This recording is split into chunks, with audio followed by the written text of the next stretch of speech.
서인도 제도 북부에 가면 약 700개의 섬으로 이루어진 바하마라는 나라가 있습니다. 그리고 이곳에는 신기하게도 야생 돼지들이 수영을 하는 무인도가 있다고 합니다. 믿어지시나요? 야생 돼지들이 단체로 수영을 한답니다. 그래서 사진을 가지고 왔습니다. 돼지가 단체로 수영을 합니다. 신기하게도 저 야생 돼지들이 수영을 하고 있어요. 돼지 할 때마다 움찔움찔 하시는 분들이 계시는데 괜찮습니다. 돼지섬이라고 불리는 빅 메이저 K라는 무인도에 가면 저렇게 돼지들이 단체로 수영하는 모습을 볼 수가 있습니다. 저 돼지들이 저기서 왜 저러고 있는지는 아무도 모르지만 그저 확실한 것은 관광을 하러 온 사람들이 주는 음식을 먹고 살아간다는 거예요. 그래서 사람들을 보면 저렇게 집차만한 돼지들이 다가가서 아는 체하고 애교도 부리고 그러는 것이죠. 관광객이 없으면 먹고 살아갈 수 없다는 것을 자기들도 아는 거예요. 그런데 이 돼지들을 보면서 왜인지 제 생각이 났습니다. 제가 살이 쪄서가 아니라 관광객이 없으면 먹고 살아갈 수 없는 저 돼지들처럼 하나님 앞에 서 있는 우리들도 예수님이 없으면 살아갈 수 없구나라는 생각을 했기 때문이에요. 돼지는 하늘을 올려다볼 수 없다고 합니다. 이 목과 척추의 구조 때문에 고개를 많이 들어봐야 한 45도 정도밖에 들 수 없다고 해요. 그래서 돼지들이 하늘을 바라볼 수 있는 유일한 방법은 땅에 등을 대고 뒤집어지는 방법밖에 없다고 합니다. 예수님 앞에 우리 인간들도요, 예수님의 십자가 앞에 무릎을 꿇고 나의 연약함과 부족함, 나의 죄와 악을 다 내려놓고 그 앞에 뒤집어져야 예수님을 바로 볼 수 있습니다. 성경은 예수 그리스도의 얼굴에 하나님의 영광을 아는 빛이 있다고 이야기하기 때문이죠. 예수님의 발 앞에 무릎을 꿇었을 때 우리가 예수님을 바로 볼 수 있는 방법은 그 앞에 뒤집어지는 방법밖에 없습니다. 그리고 이렇게 예수님의 십자가 앞에 무릎을 꿇고 뒤집어지는 것을 우리는 회개라고 이야기하죠. 사실 회개라고 하면 전하는 사람이나 듣는 사람이나 조금 어렵고 불편할 수 있어요. 양옆에 앉아 계신 분들에게 식사 언제 하셨어요? 라고 물어보는 것은 굉장히 자연스럽게 할 수 있는 질문이지만 그분들에게 회개 언제 하셨어요? 라고 물어보면 사실 조금 불편해집니다. 그렇지 않나요? 근데 사실 이 회개라는 것이 깊이 묵상하고 묵상할수록 우리들에게 더 큰 사랑과 더 큰 은혜를 준다는 사실, 오늘 우리가 말씀을 통해 함께 나누기를 원합니다. 다윗을 살펴보면서 그 이야기를 나눌 텐데요. 우리가 잘 아는 것처럼 다윗은 우리아의 아내 바세바를 범하고 그 남편 우리아를 전투가 가장 치열한 곳으로 보내 죽게 만들었습니다. 11장 말미를 살펴보면 아들을 낳았다라고 이야기를 하고 있고요. 12장에서 나단 선지자가 다윗에게 와서 질책하는 장면들이 기록이 되어 있습니다. 바세바와의 간음을 통해 낳은 그 아들이 반드시 죽을 것이라고 이야기를 하죠. 그러니까 생각을 해보면 다윗이 밧세바를 간음하고 난 이후에 산모가 태아를 복중에 잉태하고 있는 기간 적어도 10달 정도는 그 누구도 다윗에게 찾아와서 지적한 사람도 없었고 다윗 스스로도 회개하지 않았다는 것을 생각할 수 있습니다. 쉬쉬하면서 지내왔다는 거죠. 그런데 그것이 땅만 보고 살아가는 돼지의 모습과 다를 바가 없었던 겁니다. 하나님이 하셨어요. 하나님이 하셨습니다. 그리고 나단 선지자를 보내서 질책하십니다. 그리고 다윗은 그때서야 무릎을 꿇고 하나님께 내가 잘못했습니다. 용서를 구하는 거죠. 하나님 앞에 뒤집어집니다. 회개합니다. 자복하는 것이죠. 사실 다윗만큼 하나님께 사랑받은 사람이 없습니다. 우리 잘 압니다. 하나님께서 다윗을 왕으로 세우실 때 내 마음에 맞는 사람이라 내 뜻을 다 이루리라 이렇게 이야기하셨어요. 지나가는 사람 아무나 붙잡고 물어보면 신앙이 있던 없던 간에 열의 9 정도는 다윗과 골리앗에서 나오는 다윗 알지요? 라고 대답할 겁니다. 골리앗 앞에 혈혈단신으로 나갈 만큼 용기가 있었고 믿음이 좋았던 사람이에요. 여러 예술작품의 모티브가 될 만큼 아름다웠던 사람입니다. 잘생겼지요? 악기도 잘 다뤘어요? 완전 교회 오빠 같은 그런 사람입니다. 역사적으로도 갈라진 나라를 통일하고 여러 나라의 침략을 막아낸 훌륭한 왕이었어요. 이스라엘 역사상 가장 위대한 왕으로 손꼽히는 사람 중에 한 명이죠. 무엇보다 그 가문에서 예수님이 태어나십니다. 훌륭한 것만 기록해두어도 모자랄 텐데 성경은 다윗이 아무도 모르게 꽁꽁 10달 이상 숨겨놓았던 그 이야기를 끄집어내서 이야기를 하고 있습니다. 우리가 다윗의 이야기를 읽어갈 때 정말 멋진 사람이구나 손뼉치면서 감탄하면서 머릿속으로 정말 이런 왕이 있으면 좋겠다 생각하면서 말씀을 읽었을 거예요. 그런데 이 다윗의 범죄를 읽을 때에는 훌륭한 왕이라며 하나님의 마음에 맞는 사람이라며 이런 생각하면서 배신감과 충격도 느꼈을 겁니다. 그럼 도대체 왜 성경은 다윗이 감추고 싶어 했던 이 비밀을, 요즘 말로 흑역사를 끄집어내서 기록하고 있는 것일까요? 그것은요, 감히 말씀드릴 수 있습니다. 다윗의 잘못을 통해서, 그리고 다윗이 하는 그 회개를 통해서 하나님께서는 우리들에게도 이런 회개를 요청하고 계시기 때문입니다. 하나님께서 원하시는 회개가 무엇인지, 어떤 회개가 우리들에게 필요한지를 말씀하시기 위해서고요, 우리가 돌아서면 더욱더 큰 하나님의 사랑이 있다라는 것을 말씀해 주시기 위해서입니다. 하나님 앞에 잘못을 토설하고 돌아서는 그 회개가 더 큰 사랑과 더 큰 은혜를 경험하게 하는 하나님의 사랑의 선물이라는 것을 우리들에게 말씀하시기 위해서예요. 본문 13절을 한번 살펴볼까요? 다윗은 이렇게 이야기하죠. 내가 여호와께 죄를 범하였노라. 자신의 잘못을 인정합니다. 죄를 깨닫고 철저하게 고백하는 것이에요. 그런데 여러분 잘 살펴보시면 여호와께 죄를 범하였다 이렇게 이야기합니다. 다윗은 우리아의 아내를 범하였고 우리아를 전쟁터에 내몰아서 죽게 만들었어요. 하나님에게보다 사람에게 범죄했다라고 생각할 수 있습니다. 그럼 왜 다윗은 나단 선지자의 말을 듣고 내가 하나님께 죄를 범하였다라고 이야기하는 걸까요? 시간이 좀 지나서 헷갈린 걸까요? 아닙니다. 오히려 가장 정확하고 정직한 고백이라고 말할 수 있어요. 나단 선지자가 다윗에게 찾아와 이야기를 할 때 하나님을 업신여겼다라는 표현을 사용합니다. 그것도 2번씩이나 강조해서 이야기를 하죠. 9절과 10절의 말씀을 살펴보면 여호와의 말씀을 업신여기고 나보기에 악을 행하였느냐 이렇게 이야기하시고 10절의 말씀을 살펴보면 이제 네가 나를 업신여겼다라고 이야기합니다. 업신여겼다라고 번역이 된 히브리어는 파자라는 단어인데요. 원래 그 뜻은 경멸하다라는 뜻입니다. 그러니까 기본적으로 무엇인가를 싫어하고 미워하는 그 마음 위에 소위 이야기하는 가짠게 여기는 그 마음이 합쳐진 말이 바로 이 업신여긴다라는 말이에요. 그러니까 다윗은요, 우리아의 아내 밧세바를 범하고 우리아를 사지로 내몰 때 이미 이건 하나님께서 기뻐하시는 일이 아니라는 것을 알고 있었다는 거예요. 뿐만 아니라 하나님께서 하지 말라고 하신 그 말씀도 알고 있었다는 겁니다. 그런데 그 말씀 따르는 것을 싫어했다는 것이죠. 그 말씀을 가짠게 여겼다는 이야기입니다. 그것을 나단 선지자를 통해 하나님 질책하셨어요. 당신이 하나님의 말씀을 업신여겼고 당신이 하나님을 업신여겼다. 당신이 하나님의 말씀 순종하는 것을 싫어하였고 당신이 하나님을 가짠게 생각하지 않았냐 이 말입니다. 좌우의 날선 어떤 검보다도 예리하여 혼과 영과 관절과 골수를 찔러 쪼개는 하나님의 그 말씀이 다윗의 마음속을 향해 찔러 들어갑니다. 그때 다윗은 깨닫는 거죠. 그때 다윗은 자복합니다. 회개합니다. 내가 하나님께 죄를 범하였구나. 그때 돌아서는 거예요. 여러분 혹시 우리들에게도 이런 일들이 있지 않습니까? 아닌 척 모르는 척 하고 있었지만 결국 이 마음 가운데 찝찝한 한두 가지, 찝찝한 무엇인가 하나님 앞에 털어내야 할 것 같은 그런 것들이 있지 않을까요? 다윗의 모습을 보고 용기를 내어 하나님 앞에 자신 있게 또 겸손하게 고백할 수 있기를 기대합니다.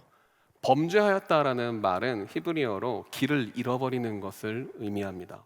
하나님께서 가라고 말씀하신 그 길을 벗어나는 것을 뜻하는 말이에요. 사람들이 화살을 쏠 때 관역을 벗어나는 것이 이 히브리어로 죄를 범하였다라는 말로 표현이 됩니다.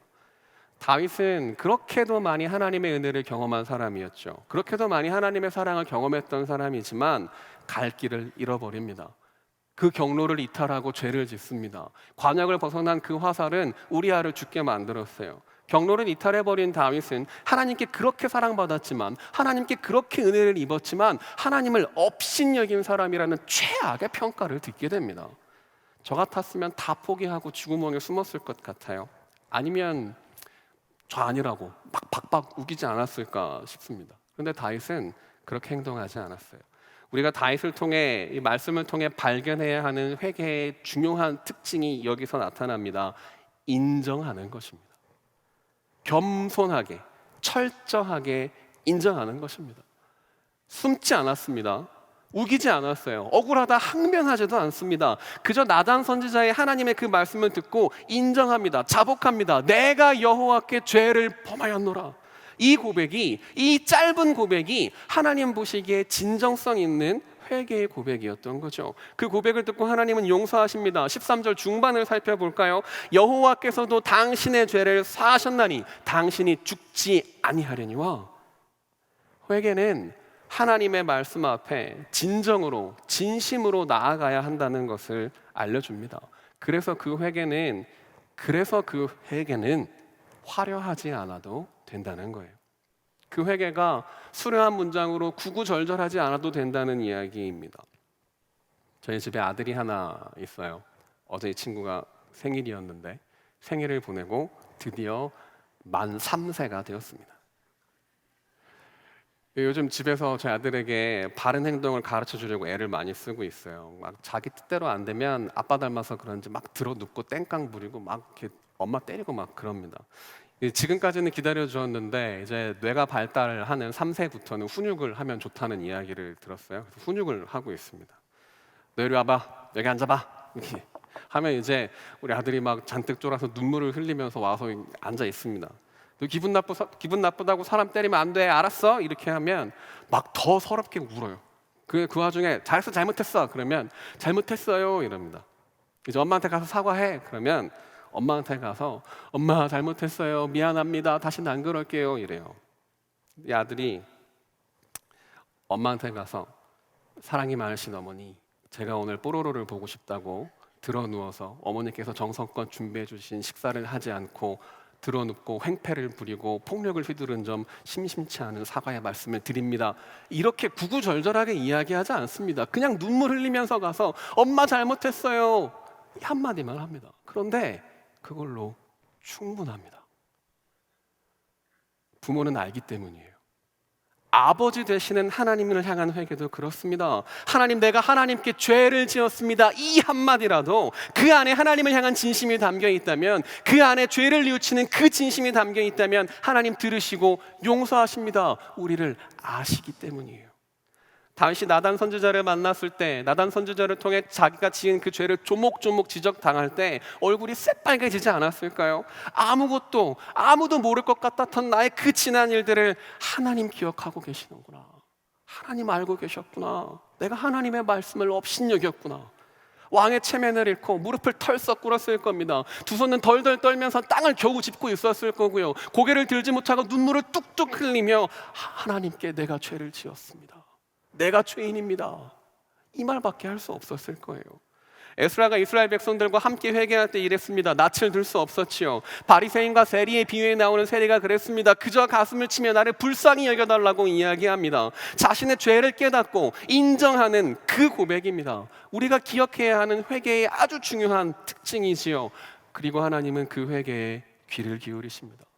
용서하십니다. 시편에는 다윗이 죄사함을 받고 지은 시들이 있습니다. 32편과 51편이 그런데요, 오늘 본문에서 발견할 수 있는 것처럼 다윗이 바로 그 즉시 말씀을 듣고 자신의 죄를 인정한 그 회개로부터 시작한 이 다윗의 회개는 이 시편들 속에서도 계속해서 이어집니다.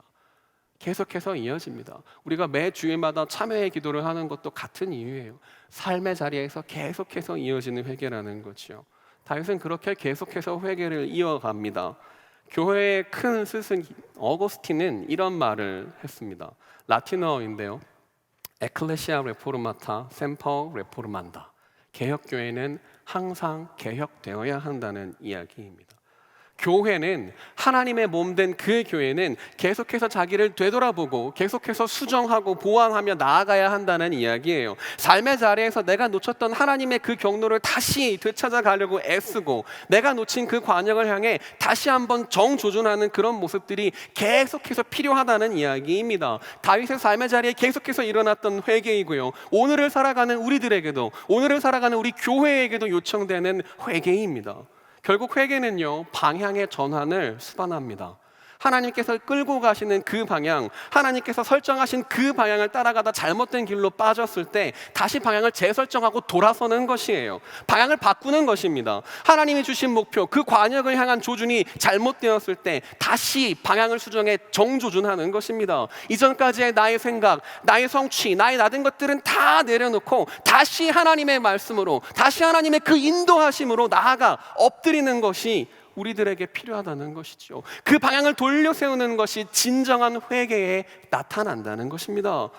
회개는요, 구약에서는 나함과 슈브라는 히브리어로 표현됩니다. 재미있는 것은 이 두 단어가 각각 무게를 두고 있는 부분이 조금씩 달라요. 나함은 그 뜻이 후회하다, 그리고 생각을 돌이킨다라는 뜻입니다. 그러니까 영적인 측면에 작용하고 또 적용되는 말씀인 거죠. 그리고 슈브라는 단어는 돌아선다라는 그 행동에 초점을 두고 있습니다. 그래서 구약에서 회개라는 말로 사용된 나함과 슈브를 신약에서는 나함은 메타노이아로, 슈브는 아포스트레포로 따로 번역을 합니다. 중요한 것은요, 영적으로 육적으로 우리가 모두 함께 돌아서야 참된 회개로 나아갈 수 있다는 것입니다. 단순하게 마음을 고쳐먹는 것 이상으로, 단순하게 내 삶을 돌려 세우는 것 그 이상으로 영과 육이 함께 진실한 마음으로 뉘우치고 돌아서는 것이 진정한 회개에 이르는 것이라는 거죠. 마음을 돌이키는 것이고요, 행동으로 돌아서는 것입니다. 이것이 우리들의 삶의 자리에, 성도의 삶의 자리에 계속해서 나타나야 하는 성도의 회개인 것입니다. 누가복음 17장에는 나병 환자 10명을 고쳐주신 예수님의 이야기가 기록되어 있어요. 10명의 나병 환자가 예수님께 나와 가는 길에 고침을 받습니다. 그런데 돌아온 사람은 한 명밖에 없었어요. 아마 이 한 명은 예수님께 가기 직전에 이런 생각을 했을 겁니다. 그냥 고침을 받았다고 기뻐하고 즐거워하고 놀랍다고 박수치고 제 갈 길 갔던 그 9사람을 보면서 내가 이러면 안 되지, 내가 고침받았는데 예수님께서 나를 고쳐주셨는데 내가 그냥 가면 안 되지, 마음을 고쳐먹습니다. 나함이에요. 그리고 왔던 그 길을 다시 돌아가 예수님께로 달려갑니다. 슈브입니다. 마음을 고치고 방향을 돌려 세웠습니다. 그리고 더 큰 사랑을, 더 큰 은혜를 입습니다. 예수님께서 그 한 사람에게 말씀하시지요, 내 믿음이 너를 구원하였다. 구원을 얻게 됩니다. 민수기 21장에 기록된 노뱀 사건을 알고 있습니다. 출애굽한 이스라엘 사람들이 하나님께 불평하고 원망합니다. 아마 심한 말 많이 했을 거예요. 백성들이 불뱀에 물려 죽게 됩니다. 모세를 통해 장대에 달린 노뱀을 보는 사람은 살리라 이야기를 듣습니다. 여러분, 이때 당시 이스라엘 사람들이 전쟁에 나갈 만한 사람들만 60만 명이라고 이야기를 해요. 60만 명이 얼마나 많은지 상상이 되시나요? 사진을 가지고 왔는데, 여러분, 이 사진은 2002년 우리나라에서 월드컵이 열렸을 때 서울광장에 모인 사람들입니다. 50만 명이라고 합니다. 저도 저기 있었는데 저 빨간 게맛살 같은 게 다 사람들이에요. 어마어마합니다. 저거보다 20%가 더 많은 거예요. 그런데 여러분, 그 60만 명이 전체 숫자가 아니었어요. 학자들의 이야기를 따르면 출애굽할 당시에 이스라엘 사람들이 200만 명이라고 이야기합니다. 통계청에 들어가 봤습니다. 올해 6월 기준 파주시 인구가 49만 6,946명이고요. 고양시 인구가 107만 7,742명이랍니다. 파주시와 고양시 인구를 다 합쳐도 160만 명이 안 돼요. 파주시, 고양시 인구로도 다 합친 거에다가 서울광장 게맛살을 다 더해야 200만 명이 되는 겁니다. 그렇게 많은 사람들에게 모세가 노뱀을 보여주기 위한 가장 효과적인 방법은 원을 만들고 그 중심에서 높이 노뱀을 드는 것이었을 거예요. 제가 계산을 해봤습니다. 원의 넓이를 200만으로 잡고 원의 넓이를 구하는 공식을 사용을 해서 계산을 해보면 저 원의 가장 중심에서 저 끝까지 약 800명이 서 있는 겁니다. 그런데 이게 따닥따닥 서 있는 게 아니라 이스라엘 사람들이 짐을 가지고 왔을 거 아니에요? 앞뒤 공간 1m 정도씩 생각해보고 800명이라고 생각하면 중심에서 저 끝에 있는 사람까지는 약 1600m, 1.6km 정도가 나옵니다. 야당역에서 운정역까지가 1.6km입니다. 야당역에서 운정역에 서 있는 사람이 보일까요? 안 보입니다. 모세가 사람들의 한가운데에서 장대에 놋뱀을 만들어 높이 들어 올립니다. 가까운 데 있는 사람들은 보이겠죠. 그런데 저 끝에 1.6km 밖에 있는 사람들이 보일까요? 100m, 200m만 돼도 키가 작거나 눈이 안 좋은 사람들은 어디 있는지도 안 보였을 거예요. 어디 있는지도 방향도 못 잡았을 겁니다. 그런데 진짜 중요한 것은 하나님의 그 말씀을 듣고 놋뱀을 보면 살리라 하신 그 말씀을 듣고 방향을 돌려 세우고 고개를 들어 그 약속의 말씀을 가는 것이에요. 고개를 들려 서는 겁니다. 회개입니다. 내가 지금 이 벌을 받는 이유를 알고 있었을 거예요. 그 벌을 용서받을 방법을 듣습니다. 어디에 있는지 모르지만, 멀어서 안 보이는 거 알지만 고개를 들어 그곳을 바라보라는 것이 그 당시 이스라엘 사람들에게 요청되었던 회개였어요. 아파 죽겠습니다. 뱀 독이 몸에 퍼지는 게 막 느껴져요. 곧 죽을 것 같습니다. 그런데 말씀을 듣고 그 마음을 고쳐 먹습니다. 어디 있는지 모르겠지만, 잘 보이지 않지만 고개를 들어 방향을 돌려 세웁니다. 나함과 슈브입니다. 그때 그렇게 방향을 돌려 세웠을 때, 그렇게 돌아섰을 때, 그렇게 회개했을 때 살아납니다. 죽음의 고통에서 자유해집니다. 계속해서 인도하시는 하나님의 그 손길을 경험하게 됩니다. 사랑하는 여러분, 우리가 이런 삶을 살아가기를 소망합니다. 예수님께서 말씀하신 탕자를 우리는 알고 있습니다. 멀쩡히 계시는 아버지 돌아가셨다 치고 유산 땡겨주세요 해서 허랑방탕하게 다 쓰고 돌아온 그 아들, 우리 알고 있죠. 근데 그 아들이 회개합니다. 누가복음 15장 18절과 19절의 말씀을 살펴보면 내가 하늘과 아버지께 죄를 지었습니다, 이렇게 이야기합니다. 그리고 계속해서 고백하죠. 지금부터는 아버지의 아들이라 일컬음을 감당하지 못하겠나이다. 나를 품꾼의 하나로 보소서. 내가 하늘과 아버지께 죄를 지었습니다. 돌아가 죄인의 모습으로 살아가겠습니다. 마음을 다한 뉘우침과 돌아가 품꾼으로 살아가겠다는 그 행동이 함께 나타납니다. 나함과 슈브입니다. 그 결과는 어떤가요? 우리 잘 알고 있죠. 누가복음 15장 20절입니다. 아직도 거리가 먼데 아버지는 아들을 알아보고 달려갑니다. 그 아들을 보고 달려나아가 그 아들을 품에 끌어안고 어디 아픈 데는 없니? 잘 돌아왔다. 사랑하는 내 아들이 드디어 돌아왔구나. 아버지 먼저 죽은 셈 치고 유산 땡겨 받았던 망나니 아들이에요.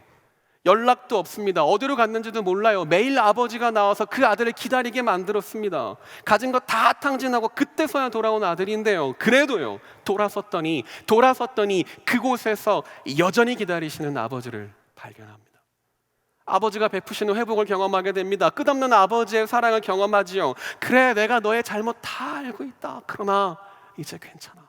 안심시키시고 아들로서의 지위를 회복시켜주시고 잔치까지 베풀어 주시는 아버지의 은혜를 경험합니다. 모든 죄를 용서하시는 은혜예요. 성경이 이야기하는 것처럼 허다한 죄를 덮는 사랑입니다.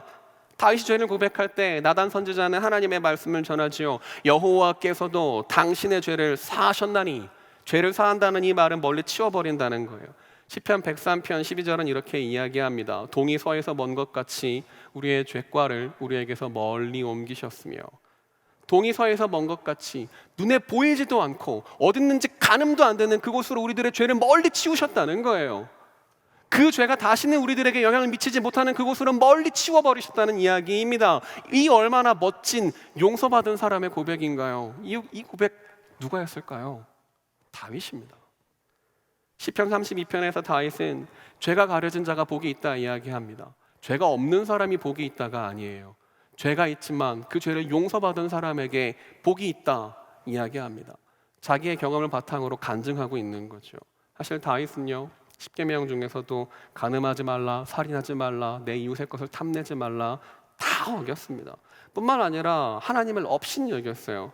업신 여겼다. 하나님보다 내 마음이 더 높은 곳에 있었다는 것을 의미합니다. 내 욕망이 하나님의 말씀보다 더 위에 있었다는 것이에요. 내가 하나님보다 더 높은 곳에 있었다는 것을 의미합니다. 여러분, 이것을 우리는 우상 숭배라고 이야기하죠. 첫 번째 계명도 어긴 겁니다. 다윗은 죽어 마땅한 사람이었어요. 그러나 그가 회개할 때 아버지 되시는 하나님께서 살려주셨습니다. 은혜를 베푸셨어요. 그 죄를 용서하십니다. 하나님 앞에 진정으로 나아가 회개했기 때문이에요. 그 회개는, 그렇게 용서받은 그 회개는 다윗이 남은 모든 삶의 순간마다 그 하나님을, 용서하시는 하나님을, 사랑하시는 하나님을 감사한 마음으로 찬양하고 증거하는 데 도구가 되었습니다. 사랑하는 여러분, 회개는 우리가 하나님의 용서하심을 경험하게 하는 더 큰 사랑의 선물입니다. 하나님께서 사랑하시기 때문에 우리가 회개할 수 있는 거예요. 물론 정의의 하나님께서 그 죄값을 물으십니다. 나단 선지자를 통해 이런 벌을 받게 될 거라 말씀하시죠.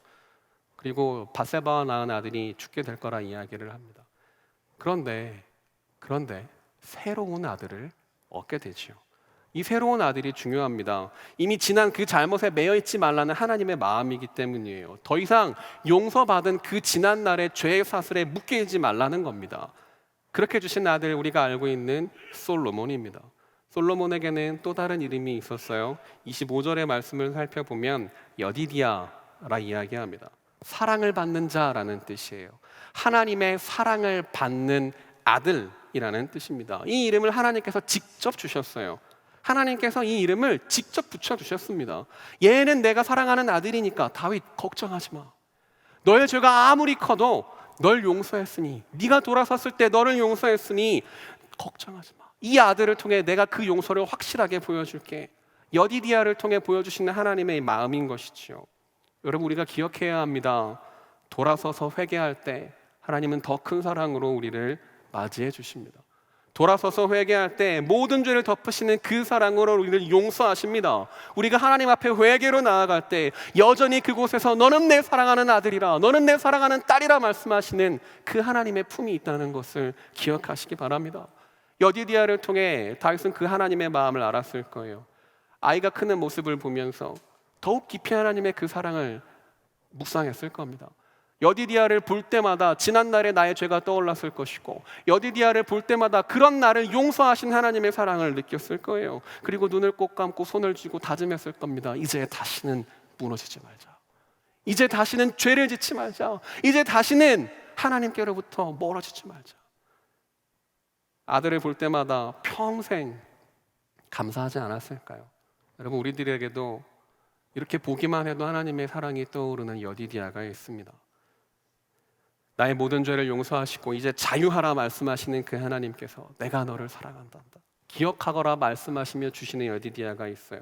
바라볼 때마다 하나님 앞에 무릎 꿇게 하시고, 바라볼 때마다 하나님의 그 용서와 그 은혜와 그 사랑을 기억하게 하는 여디디아가 있습니다. 이는 내 사랑하는 자요 내 기뻐하는 아들이라 말씀하신 예수 그리스도입니다.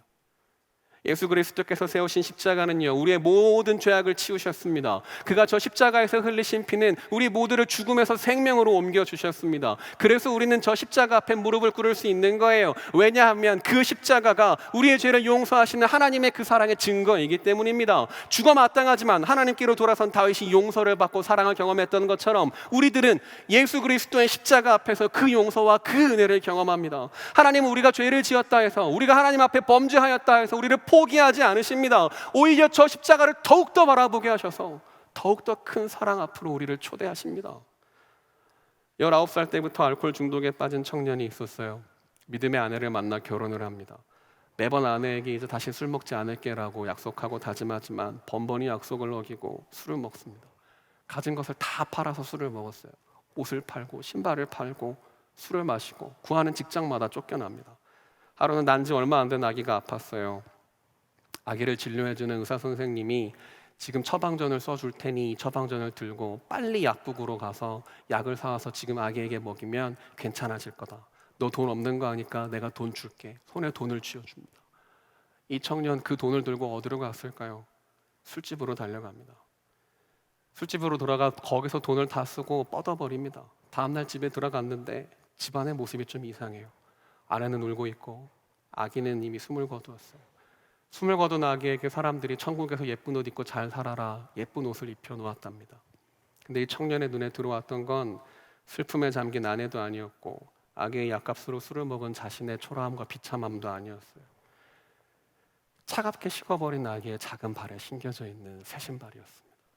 아무도 몰래 그 새 신발을 벗겨냅니다. 그리고 들고 나가서 다시 팔아서 술을 먹습니다. 정신을 차려보니 물밀듯이 밀려오는 그 자괴감에 내가 사람인가? 죽어야겠다. 근처에 있는 호수로 걸어 들어갑니다. 그때 누가 그 사람의 팔을 낚아채고 근처에 있는 한 교회에 데려다 놓습니다. 그곳에 털썩 앉아있는데 말씀이 들려옵니다. 예수님은 당신을 사랑하십니다. 당신이 잘못했더라도 당신을 받아주시는 예수님이 계십니다. 예수님은 당신을 사랑하십니다.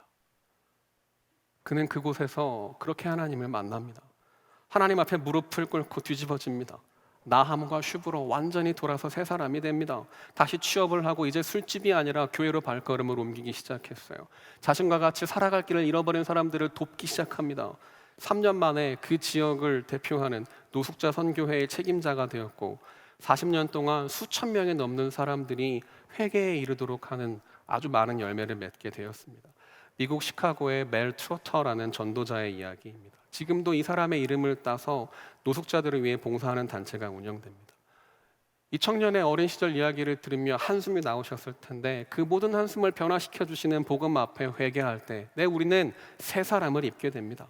복음으로 나아갈 때, 그 앞에 뒤집어질 때, 그 앞에 겸손히 나의 죄를 인정할 때 우리를 용서하시고 우리들의 죄를 다시 묻지 않는 하나님의 그 사랑을 경험하게 됩니다. 우리의 죄를 멀리 옮기셔서 이제는 하나님 앞에 서 있을 수 없던 내가 다시 한번 하나님 앞에 서 있을 수 있도록 하시는 하나님의 사랑을 경험하게 합니다. 사랑하는 여러분, 회개는요, 우리들에게 주시는 복음을 듣고 하나님께로 돌아서는 것입니다. 그리고 동시에 그 회개는 우리들에게 복음을 선물로 얻게 합니다. 새 사람이 되게 합니다. 다메섹에서 예수님을 만난 바울이 그랬어요. 요나의 외침을 들었던 니느웨 사람들이 그랬습니다. 에스라의 가르침을 들었던 이스라엘 백성들이 그랬습니다. 구제불능 알코올 중독자 멜트로터가 그랬습니다. 나병 환자들에게 복음을 주십니다. 내 믿음이 너를 구원하였다. 이스라엘 사람들에게도 복음을 주십니다. 노뱀을 보면 살리라.